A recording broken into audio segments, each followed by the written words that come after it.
Hello ചങ്ങായിമാരെ, ഞങ്ങൾ ഇന്നാക്കുന്ന goalie Baja അതെങ്ങനെ ആക്കുന്നത് ഞാൻ ചെലുത്തരുന്നേ. 2 കപ്പ് മൈദക്ക് 1 കപ്പ് തൈര്, 2 സ്പൂൺ പഞ്ചാര, 1/4 ടീസ്പൂൺ ബേക്കിംഗ് സോഡ, പിന്നെ ആവശ്യത്തിന് ഉപ്പ്, പിന്നെ നന്നായി മിക്സ് ചെയ്യണം. അത് നന്നായിട്ട് മിക്സ് ആക്കണം. അത് സ്മൂത്ത് കിട്ടണം. അത് സ്മൂത്ത് കിട്ടാൻ വേണ്ടിയിട്ട് ലേശമായിട്ട് കുറച്ച് വെള്ളമെല്ലാം ഒഴിക്കണം. എന്നിട്ടാകുമ്പോൾ ഇങ്ങനെ നല്ല സ്മൂത്തായിട്ട് കിട്ടും. അങ്ങനെ കിട്ടിയില്ലെങ്കിൽ ഗോളി ബജ ശരിയാവില്ല.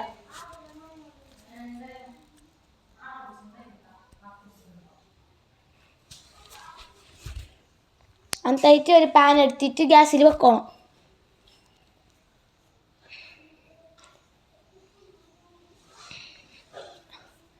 ആ പാന് ചൂടായിട്ടാകുമ്പോഴത്തേക്ക് എണ്ണ ഒഴിക്കണം. ഈ ഗോളി ബജ മുങ്ങുന്നിടത്തോളം എണ്ണ ഒഴിക്കണം.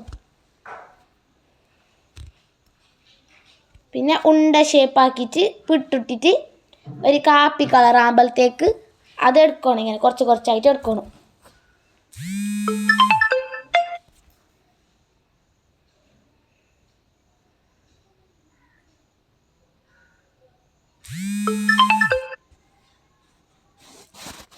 അപ്പോൾ എല്ലാം എടുത്തിട്ടെല്ലാമായി. എന്നിട്ട് ഇതിന് കോമ്പിനേഷനായ ചട്നി ആക്കാം.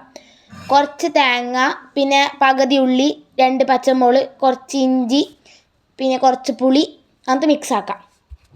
നല്ല പാങ്ങൾ മിക്സ് ആയിട്ട് വന്ന് ഇപ്പോൾ ഞങ്ങൾ